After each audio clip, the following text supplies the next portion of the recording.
So it's now 7:30. I woke up an hour ago, and when I wake up in the morning, I like to read and I like to think a little bit after I read a given paragraph or two. That's my process. My process is changing because now I'm, at least in theory, shifting into more of an action mode and out of a pure thought mode, but in any case, that's my process. And I was thinking actually about how deeply mediocre a number of eminent philosophy professors that I've known are. And then I also thought about how there was really no discernible difference in terms of intellectual level between the very eminent philosophers that I've known and the non eminent, or at least less eminent, philosophers that I've known. In fact, I've known some people of real intelligence who were complete nobodies, and I've known people who were essentially average intellectually who were very eminent. So the question arises, well, what's the difference between the people who become eminent and the ones who do not? Okay, and we're setting aside ones who are genuinely great. And obviously such people exist, but that is usually not what is going on. So the original question is, well, what is it that, when you're talking about professional success, not substantive success, but professional success, what is it that separates the eminent from the non-eminent? And here it is. If your one objective is to become professionally successful as a philosophy professor or history professor, maybe even as a physics professor, but that's a little different, presumably, but you can circumscribe the question appropriately. If your one objective is to do that, if your one objective is to become a senator, if that is your one objective, you can do it, assuming you have some intelligence. Not a huge amount, but some. And what I noticed about the people who actually had pretty hefty intellects who were kind of mired in Nobodyville is that that was not the one thing they wanted. They 80% wanted it, or 60% wanted it, or maybe even 90% wanted it.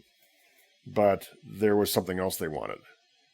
They wanted professional success, but they wanted it on the condition that it be compatible with some pre-existing value of theirs. Or they wanted it on the condition that they could simultaneously keep their bluegrass guitar career going, or some such. There was a condition, and it was usually a condition that had some validity. Maybe it had a lot of validity. Maybe it had enough validity to warrant the extent to which it depleted them of their ability to really focus on this primary objective. Be that as it may, setting aside the real stars, setting aside the people in the really top echelon, the people who actually do good work, as opposed to the people whose success is of a strictly professional nature, setting those top people aside, and none of the philosophers who are now eminent even come close to being in that top category. What determines whether one is professionally successful is whether you're doing philosophy or whether you're doing politics, is whether that is the one thing that you want. There are some exceptions to this, or there are some heavy qualifications to it. I mean, there are some domains where you really do have to have merit. If you want to be a great plastic surgeon, if you want to be a professionally successful plastic surgeon, you have to be a good plastic surgeon. But even there are going to be plastic surgeons who, in terms of their surgical skills, are as good as far more eminent plastic surgeons. And so the principle that I'm articulating is still going to carry over. Yes, I mean, in order to be an eminent physicist, you do have to be good at physics. Just as in order to be an eminent philosopher, you probably do have to be reasonably good at philosophy. And in order to be an eminent engineer, you do have to be a good engineer. But the difference between the eminent civil engineer and the many, many others who are of the same level of ability and the same level of professional accomplishment, actual accomplishment, not eminence, but accomplishment. The difference between the former and the latter is that the latter wanted that one thing, whereas the others dissipated their efforts. And I will be honest here at the risk that it's more than a risk at this point because I'm about to actualize the associated danger, but I will be honest here. I was thinking of a very eminent philosopher named Kit Fine who was not smart. And how did he do it?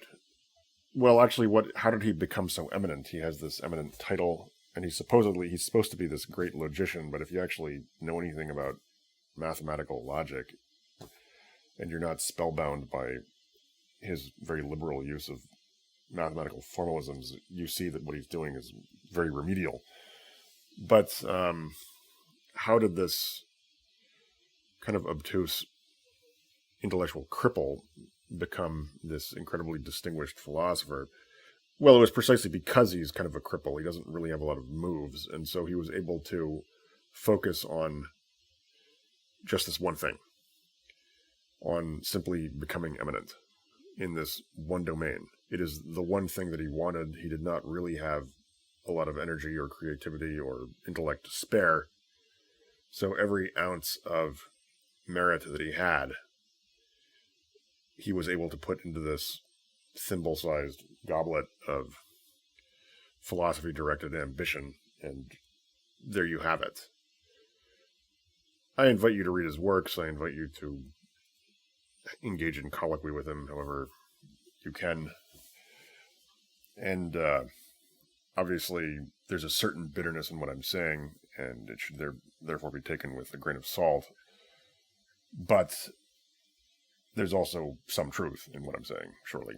And that the point is not that this or that individual has or lacks merit. The point, though, is that if you're setting aside, Beethoven and people like that, and people who are not necessarily that good, but people who are really, really good, setting such people aside, what determines professional success as opposed to substantive success is wanting just one thing.